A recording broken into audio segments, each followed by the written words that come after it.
여러분 안녕하십니까? 참 좋은 아침입니다. 우리 2013년 8월 28일 수요일 말씀으로 드리는 오늘의 번제 함께 합니다. 로마서 11장 1절부터 10절까지 말씀으로 같이 하겠습니다. 우리는 1절부터 5절까지만 같이 읽어봅니다. 시작. 그러므로 내가 말하노니 하나님이 자기 백성을 버리셨느냐? 그럴 수 없느니라. 나도 이스라엘이니요 아브라함의 씨에서 난 자요 베냐민 지파라. 하나님이 그 미리 아신 자기 백성을 버리지 아니하셨나니 너희가 성경이 엘리야를 가리켜 말한 것을 알지 못하느냐. 그가 이스라엘을 하나님께 고발하되 주여 그들이 주의 선지자들을 죽였으며 주의 제단들을 헐어버렸고 나만 남았는데 내 목숨도 찾나이다 하니 그에게 하신 대답이 무엇이냐. 내가 나를 위하여 바알에게 무릎을 꿇지 아니한 사람 7,000명을 남겨두었다 하셨으니 그런즉 이와 같이 지금도 은혜로 택하심을 따라 남은 자가 있느니라. 오늘 우리가 함께 읽은 말씀 중심으로 선택받은 찌꺼기라는 제목의 하나님 말씀 증거합니다. 선택받은 찌꺼기들. 이 선택이라고 하는 말과 사람을 향해서 찌꺼기라고 하는 말, 뭐 잘 쓰지 않지요. 그런데 오늘 본문이 말하고자 하는 말을 좀 더 극명하게, 좀 두드러지게 드러내기 위해서 일부러 찌꺼기라고 하는, 잘 쓰지 않지만은 전혀 안 쓰는 것도 아닌 그런 말을 한번 선택을 해 봤습니다. 근데 이 사람에게 사용할 때 선택을 받았다는 말과 찌꺼기라고 하는 이 말은 사실은 그 뉘앙스나 의미가 정반대의 위치에 서 있는 말들입니다. 근데 성경에서 남은 자라고 하는 단어가 오늘 본문 중에 나오지 않습니까? 이 본문에 나오는 남은 자는 우리가 익히 아는 대로 예언서라든지 성경 전체를 관통해서 생각할 때 굉장히 중요한 단어입니다. 이것을 이해하기 위해서 예를 한번 들어보면 언제나 선택이라고 하는 말을 떠올려서 제게 적용할 때마다 제가 기억해내는 사건입니다. 말씀을 드린 적이 있어요. 제가 군대에 입대해서 훈련을 받기 위해서 논산에 첫째 날인가 둘째 날인가 이제 그 신병들이 다 모였을 때 이미 훈련도 받기 전인데 그 뭐 한 2,000명 모였나요? 몇백 명, 기억이 잘 안 납니다. 그런데 그 중에서 특기병들을 다 뽑아가는 거예요. 말씀을 이게 기억이 날 만큼 자세하게 말씀을 드릴 만큼 기억이 잘 나지는 않습니다만은 언뜻 기억나는 게 뭐 정원을 가꾸는 수 있는 사람, 또 뭐 바둑을 잘 두는 사람, 심지어 이러한 재능이 있는 사람들도 다 특기병으로 뽑아갑니다. 제 이름도 불렸어요. 제 이름을 부르는 것은 특기병들을 뽑아간, 재능을 물어보고 그런 재능을 갖고 있는 사람들을 뽑아간 게 아니라 그냥 이름을 부르더라고요. 그래서 한 10대 명이 쫓아갔어요. 기관병을. 그 기관병을 쫓아가서 다시 일렬로 세워놓고 너희는 부모 잘 만나가지고 수도경비 사령부로 훈련이 끝나면 배치될 것이다 말을 하고 다시 한번 이름을 불러 확인을 하는데 13명인가 그런데 제 이름이 없는 거예요. 제 이름이 없고 최승철이라고 하는 사람의 이름이 거기 있는 겁니다. 그러니까 진짜 최승철이 그 자리에 있었을 텐데 내가 태승철이가 최승철을 태승철로 듣고 일어나는 바람에 진짜 최승철은 그냥 거기 남아있고 태승철이가 거기 갔다가 넌 자식아 아니야 라고 하면서 뒤통수를 치면서 가라 그래가지고 다시 터덜 내려왔어요. 그때 부술비가 내렸거든요. 제가 삼수하다가 대학도 못 들어가고 군대를 갔으니까 뭘 할 수 있었겠습니까? 그러니까 대한민국 안에서 나의 미래가 암담한 거예요. 그러니까 그 군대 들어가서도 다 똑같은 군대 생활을 할 것 같지만 그렇지 않더라고요. 거기 딱 갔더니 나머지들이 모여 있는 거예요. 좀 심하게 말하면 아무 재능도 없어가지고 선택받을 가능성이 제로인 찌꺼기들이 모여 있는데 내가 거기에 합류했습니다. 그랬다가 카츄샤로 된 것이요. 이게 참 대단한 진짜 하나님의 은총 아닙니까? 하여간 지금 뭘 말씀드리는 겁니까? 선택을 받은 자들과 나머지들은 항상 반대 입장에 있는 거예요. 재능이 있어서 특기병으로 다 뽑혀간 사람들 선택받은 사람들이고 아무 재능도 없고 그나마 태어날 때 능력 있는 부모님 밑에서 태어나지도 못해가지고 수도경비 사령부라든지 백이 있으면 들어갈 수 있는 그런 부대에도 뽑혀가지 못한 나머지들이 모여 있는 거기 때문에 선택받은 자들과 나머지 찌꺼기로 분류될 수 있는 그룹과는 언제나 반대 입장에 서 있는 것입니다. 성경의 이 남은 자가 영어로는 remnant예요. remnant. 이 remnant라는 뜻을 보면 자녀가 아니라 잔여, 그 다음에 찌꺼기, 자투리, 나머지 이런 뜻이 있습니다. 그러니까 어떤 일 이후에 남겨진 사람들을 지칭하는 것이죠. 성경 속에서 이러한 남은 자라는 말은 굉장히 중요한 의미를 지니고 있습니다. 특히 성경의 창세기부터 요한계시록까지를 구속사적인 관점에서 볼 때, 다시 말하면 하나님이 이 세상을 구원하시겠다라고 하는 마음을 먹고 세상을 섭리하시는 그런 구속사적인 관점에서 볼 때 아주 중요한 의미가 있습니다. 남은 자가, 렘넌트. 좀 심하게 말하면 이 찌꺼기 그룹이 굉장히 중요하다는 거예요. 어떻게 중요한가는 실례를 들어보면 알아요. 노아의 시대 때 노아와 그 가족이 바로 남은 자들이었습니다. 홍수로 온 세상이 다 멸망을 당할 때 그 남은 자들이에요. 롯과 그의 두 딸 소돔과 고모라가 불로 심판을 받아서 멸망을 당할 때 남은 자들이 롯과 그 두 딸이었습니다.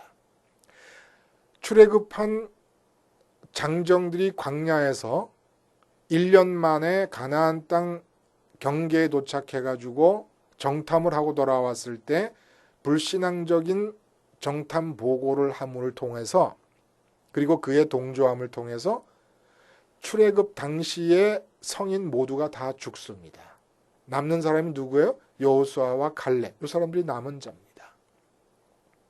그리고 오늘 본문에 소개되고 있는 북왕국 이스라엘에서 엘리야 시대, 아합 왕과 왕후 이세벨이 통치하던 시대 때에 남은 자 7,000명. 그리고 사도 바울 시대가 되면은 전 세계로 흩어져 있는 디아스포라 유대인까지 다 총망라해서 십자가에 달린 패배자처럼 보이는 예수를 그리스도로 믿는 자들, 이들이 남은 자들입니다. 그리고 중세 시대 때는 온통 암흑기로서 썩어가고 있는 이 중세에서 루터와 칼빈 같은 종교개혁자들이 남은 자들입니다. 그럼 오늘날 이 시대에서는 남은 자가 누굴까요? 나는 남은 자에 속해 있는 것입니까? 아닙니까? 이 사실을 오늘 이 특이한 언어 조합 속에 숨어있는 의미를 통해 알아본다는 겁니다. 특이한 언어 조합이라는 게 여러분 뭐지요? 선택받은 자와 남은 자, 찌꺼기 그룹이라고 하는 것은 같이 어울릴 수가 없는 단어들인데 이 어울릴 수 없는 상치되는 의미의 두 단어를 합쳐서 선택받은 찌꺼기들, 선택받은 남은 자들이라고 하는 이 모순된 언어의 조합 속에 들어있는 의미가 무엇인가를 밝혀내면 내가 남은 자 그룹에 속한 사람인가 아닌가라는 것을 알 수 있다 이겁니다. 여러분, 엘리야 시대로 가서 한번 남은 자들, 오늘 본문에 소개되고 있는 그 7천 명이 어떤 사람들인가를 한번 봅니다. 엘리야 시대는 말씀드린 대로 아합 왕과 왕후 이세벨이 통치하던 시대입니다. 이세벨은 이방 여자였습니다. 그래서 자기 친정 나라에서 아세라 여신상을 섬겼는데, 이 아세라 여신상은 바알 남신상의 배우자가 되는 우상입니다. 바알 숭배, 바알과 아세라 숭배가, 이 아합 왕과 이세벨이 우상 숭배를 정책적으로 강조하고 실행했기 때문에 온 북왕국 이스라엘 나라 전체, 선민의 나라인 이스라엘 나라 전체에 편만할 때였습니다. 이때 엘리야가 하나님께 기도를 한 거예요. 모든 선지자가 다 잡아 죽임을 당하고 이 세상 모든 이스라엘이라고 하는 선민들이 다 지금 바알신에게 무릎을 꿇고 있다. 바알신을 섬기고 있다. 이때 하나님께서 바알에게 무릎을 꿇지 않은 자 7천 명을 내가 남겨두었다라고 해서 남은 자들에 대한 이야기를 합니다. 근데 이들이 심하게 말하면 찌꺼기들이라는 거예요. 어떻게 그러면 이들이 찌꺼기로서 표현될 수 있는가? 그러니까 나도 지금 이 세상에서 찌꺼기 그룹에 속해야 된다는 것입니다. 어떤 의미에서 그러면 찌꺼기일까? 바알신을 섬긴 이유는 뭡니까, 여러분? 바알신이 농사신입니다. 그 당시에 농사신이라는 것은 풍요와 다산의 신이었습니다. 풍요와 다산을 관장하는 신이었습니다. 다산이라고 하는 것은 애를 많이 낳는 것을 말하는 것이고, 곡식을 가꾸면 곡식의 열매가 많이 맺혀지는 것을 말하는 것입니다. 풍작을 말하는 것이. 그러니까 풍요와 다산이라는 게 거의 같은 의미로 통할 수가 있는 단어지요. 그러니까 그 시대의 시대 정신은 뭐였냐면 풍요와 다산을 마음으로 간절히 원하고 그것을 추구해 나가는 것이 그 시대 정신이었습니다. 그래서 바알신을 섬기는 일이 편만하다는 것은 그 누구도 예외 없이 풍요와 다산을 마음으로 간절히 염원하면서 열심히 일생을 다해 추구하고 있었다는 것을 뜻한다는 겁니다. 그러니까 요즘 말로 말하면 돈과 인기, 부요함, 부자 되는 것과 세상에서 뜨는 것, 우리 인기 얻는 것, 사람들이 인정하는 걸 뜨는 거라 그러지 않습니까? 이게 목사인 저도 그대로 경험했던 겁니다. 돈은 몰라도 목사님들 세상에서도 뜨는 목사라는 얘기를 많이 했어요. 선배 목사님들한테 들은 얘기가. 그 목사는 떴지 하는 얘기가. 그러니까 바알신을 숭배하는 그 시대 정신이 사실은 지금까지도 면면이 이어져 오고 있는 겁니다.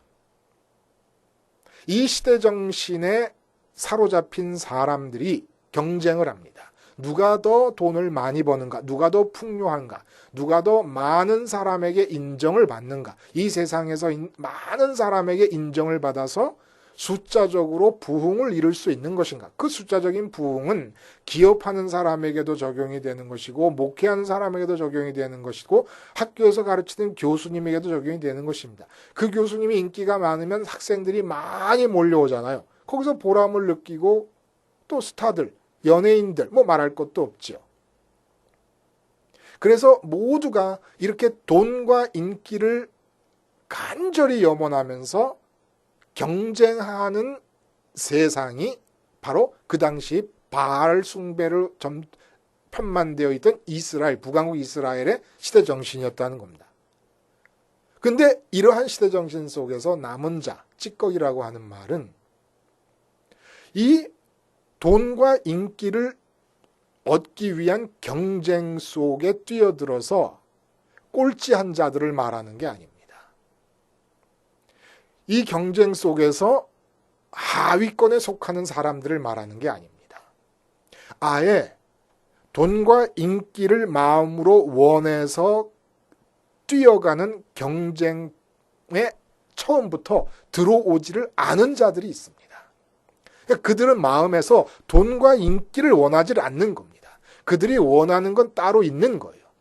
그래서 그 시대 정신의 입장에서 볼 때, 이 땅의 입장에서 볼 때 풍요와 다산이 최고의 가치가 되어서 모든 사람이 그것을 쫓아가고 돈과 인기를 쫓아가고 있는 그런 시대 정신의 관점에서 볼 때 전혀 그 시대에 필요치 않는 자들, 그 시대가 요구하지 않는 자들이 누구냐 하면 돈과 인기를 마음으로 원해서 쫓아가지 않는 자들이었다 이겁니다. 그들이 바로 찌꺼기고 그들이 남은 자였다는 거예요. 선민사회이지만은 돈과 인기를 쫓지 않고 다른 것을 쫓고 있었던 이 사람들. 그럼 그 사람들은 무엇을 쫓고 있었을 걸까요? 이 세상에서 보면 찌꺼기들입니다. 왜냐하면 그 돈과 인기를 쫓아가야 된다고 하는 시대 정신이 그를 지배하지 못한 채로 그 시대 정신 바깥에 존재하고 있기 때문에 그 시대 정신의 입장에서 보면 전혀 이 시대에 필요한 자들이 아닙니다. 돈과 인기를 쫓아가는 경쟁 속에서 꼴찌도 이 시대는 필요로 합니다. 왜냐하면 꼴찌가 있어야 1등이 빛이 나기 때문에, 하위권이 있어야 상위권이 빛이 나기 때문에, 돈과 인기를 얻지 못해서 루저가 된 채로 주눅이 들어있는 사람들이 있어야 내가 자부심을 가질 수 있기 때문에 이 시대 정신은 돈과 인기를 얻고 싶은데 능력이 없어 얻지 못한 꼴찌들과 하위권에 속한 사람들도 필요로 합니다. 근데 이 시대가 필요로 하지 않는 진짜 나머지들 찌꺼기들은 누구냐? 이 시대가 버리고 싶어하는 사람들이 누구냐? 돈과 인기를 마음으로 쫓아가지 않는 사람들입니다. 그럼 이 사람들은, 성경에서 말하는 이 찌꺼기들은 도대체 무엇을 쫓아가고 있는 것입니까? 바로 하늘 정신에 지배되어 있어서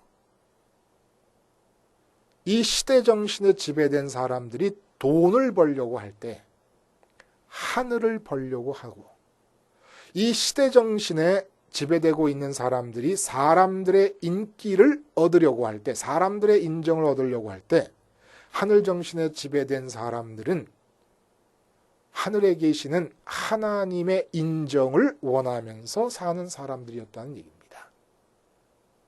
예를 들면 노아 같은 경우예요. 노아. 세상 사람들이 노아를 볼 때는 이해가 안 가는 겁니다. 맑게 갠 바싹 마른 하늘 아래서 홍수를 대비한다고 방주를 짓고 있습니다. 지금 그 시대를 살고 있는 모든 사람들의 입장에서는 더 많이, 더 열심히 돈과 인기를 위해 뛰어도 될까 말까 한 삶입니다. 그런데 노아는 돈을 얻을 수 있고 인기를 얻을 수 있는 길과는 상관이 없는 삶을 삽니다. 왜 맑게 갠 바싹 마른 하늘 아래서 방주를 짓고 있는 것입니까? 그것도 방주를 질 거면 바닷가에 지어야지 왜 산 중턱에 짓고 있는 겁니까? 돈과 인기를 얻기 위해 뛰어가는 사람들의 이성적이고 상식적인 판단에서는 이해가 안 가는 삶을 사는 것이에요. 그리고 왜 방주를 짓는데 내가 방향을 조절할 수 있는 방향 키를 만들지 않는 그런 키가 없는 배를 짓는 것입니까? 이상한 거예요. 근데 하늘의 입장에서 봅니다. 시대 정신의 입장에서 볼 때는 아무짝에도 그 시대에서 필요로 하지 않는 노아와 노아의 가족들을 하늘의 입장에서 보면 오직 그들만은 살려두시고 나머지 전체를 홍수로 휩쓸어 없애버리십니다. 이건 뭘 뜻하는 겁니까? 여러분 그거 기억하시죠? 2차 대전 때 프랑스 파리 시민들이 나치의 군대가 진격해 들어오려고 할 직전에 저항하다가는 나치의 공습을 받아서 파리가 훼손될까봐, 그러면 그 파리 안에 보존되어 있는 모든 문화유산과 예술 작품들이 다 없어져 버릴까봐 그것이 아까워서 보존하기 위해서 항복을 하고 무저항으로 나치가 파리를 점령하게 됩니다. 아깝지요. 그 마음이 이해가 가는 거예요. 그런데 노아 때 홍수로 세상을 멸망시킬 때 그런 파리 유산이 문제가 아니라 전 세계의 모든 문화유산들, 그 당시까지 있었던, 그리고 지금 미국 대통령과 무슨 예를 들어 세계적인 기업인 애플의 CEO라든지 구글의 CEO라든지 삼성의 무슨 재벌 총수, LG나 SK의 총수들, 이런 모든 사람들이 다 노아 홍수에 휩쓸려 가버립니다. 하나님은 하나도 아까워하시지 않으십니다. 지금도 마찬가지일 거예요. 하늘 정신에 지배되어서 하나님을 번려하고 하나님의 인정을 받으려고 살지 않는 모든 이 시대 정신 속에서 1등한 모든 사람들과 그들의 모든 업적들, 하나님은 하나도 아까워하시지 않으십니다. 단지 지금 노아 홍수가 다시금 일어나지 않는 것은 노아 홍수 일으킨 이신 뒤에 약속하신 것처럼, 스스로에게 다짐을 하신 것처럼 하나님이 다시는 이렇게 멸망시키지 않겠다는 뜻대로 긍휼히 여기시고 불쌍히 여기셔서 진노를 연장시켜가고 계시는 것뿐입니다. 돌아오라고. 하나님께는 삼성에서 아까운 게 아무것도 없습니다. 삼성 전자선을 다 해도, 애플 전자선을 다 해도 아까운 게 없습니다. 오바마 대통령이 하늘 정신에 입각해서 사는 사람이 아니라면 그 사람을 홍수에 휩쓸려 가게 하는데 아까워하실 분이 아니십니다. 단지 긍휼히 여기고 계시는 것이에요. 기회를 주고 계시는 것이에요. 하나님께 아까운 게, 하나님께 아까운 사람은 오직 하늘 정신에 사로잡혀서 어떻게 하든지 돈 버는 대신에 하나님을 많이 벌려는 사람. 하나님을 번다는 게 뭡니까? 하나님과 많이 친해지는 것이에요. 그래서 보이는 이 세상의 그 어떤 무엇보다도 하나님을 우선적인 현실로 느끼면서 살아가는 사람들. 그리고 이 세상의 그 어떤 사람들의 인정보다도 하나님이 마음에 들어 하시는 일을 위해서 있는 힘을 다해서 살아가는 사람들, 그 사람들만을 아까워하시는 겁니다. 그 사람들이 남은 자라는 거예요. 이 시대 정신에서 보면 찌꺼기들입니다. 대열에 속해 있지 못하고 경쟁에 속해 있지 못하고 경쟁에서 1등하는 자들이 아닙니다. 그럼 예를 하나 들어봐요. 그럼 나는 직장에서 어떻게 살아야 되느냐? 남은 자라 그러면 남은 자로서 내가 어떻게 살아가야 되느냐? 간단합니다. 주님의 십자가를 10손가락 가락지를 끼고 끼어 앉습니다. 주님과 함께 죽은 자가 됩니다. 뭐에 대해서 죽습니까? 승진에 대해서 죽으세요. 회사의 이윤에 대해서 죽으세요. 그렇다고 회사를 배반하라는 얘기가 아닙니다. 사장님에 대해서 죽으세요. 그럼 어떻게 살아갑니까? 여러분의 책상에 앉아서 사물을 볼 때에 그 자리에 앉아있는 나에게 하나님께서 원하시는 것이 무엇인가? 내가 어떤 마음을 갖고 지금 주어진 이 일은 어떻게 처리하면 하나님이 마음에 들어 하실까를 생각하고 일을 하세요. 그렇게 일을 하다 쫓겨나잖아요. 하나님께서 알아서 또 하나님이 필요한 자리로 우리를 이끌어 가실 것입니다.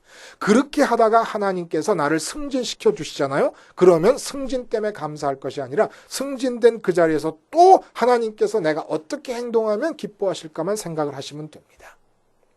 그러니까 십자가로 우리가 죽을 것은 시대정신에 속한 사람들이, 바알에게 무릎을 꿇은 사람들이 돈과 인기를 쫓아갈 때 우린 돈에 대해서 죽고 인기에 대해서 죽는 겁니다. 회사 다니는 사람은 사장님의 인정에 대해서 죽는 것이고 부장님의 인정에 대해서 죽는 겁니다. 오직 하나님의 인정에만 마음을 집중시키는 겁니다. 그리고 살아가는 거예요. 그러다 보면 처져 보일 때도 있고 앞서게 또 인도하실 때도 있고, 그러나 앞선 것이 아니고 처진 것이 아니에요. 그냥 우리는 언제나 하나님 앞에 있는 것이지 사장이 돼도 사장으로 높이 올라간 게 아니에요. 사장이 되어도 내가 할 일은 하나님이 원하시는 것이 무엇인가를 행해야 되는 거고, 수위로 있어도 하나님이 원하시는 것이 무엇인가를 행해야 되는 거기 때문에 높고 낮음이 의미가 없다는 겁니다. 바로 요 사람들이 나머지입니다. 시대정신의 입장에서 보면 찌꺼기예요. 왜냐하면 시대정신의 사로잡혀서 경쟁에 뛰어든 자들이 아니기 때문에. 그러나 이 찌꺼기들이 바로 하늘의 입장에서 보면 은혜로 선택받은 왕과 같은 자들이라 이겁니다. 기도하시겠습니다. 하나님 아버지, 선택받은, 하늘로부터 선택받은 이 세상의 시대정신으로부터 버림받은 찌꺼기로서 살아가게 해 주시옵소서.